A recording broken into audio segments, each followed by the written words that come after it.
এই যে এখন একটু ঘুমোচ্ছে, এসি চালিয়ে দিয়েছি।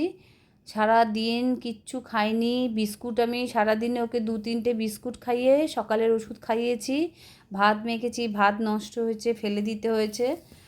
আর ডাক্তারের ওষুধ দিয়েছিল, এই যে দেখুন দিনে 2বার স্প্রে করতে বলেছে, করে আমাকে দুজনকে 1 ঘন্টা করে আলাদা করে রাখতে হচ্ছে। আর এই যে খাবার ওষুধ দিনে, ও ডেজির 2টো, ডনের 2টো। এটা হচ্ছে দেখুন খাবার ওষুধ, এটাও তাই। আর এখানে আছে হাফ করে দিনে 2বার। আর এটা হচ্ছে গ্যাসের ওষুধ। আর এইটা হচ্ছে অ্যান্টিবায়োটিক, এইটাও হচ্ছে দুজনকে দিচ্ছি, একজনের 1.5খানা, একজনের 1খানা। আর এই ডগ ফুডটা আমাকে খাওয়াতে বলেছে, কেননা ওদের দই রুটি সব বন্ধ। ওদের রুটির থেকে, দইয়ের থেকে ওদের অ্যালার্জিটা বাড়ছে। আর এখন থেকে ওদের সব বন্ধ, দই আর রুটি খাওয়ানো যাবে না।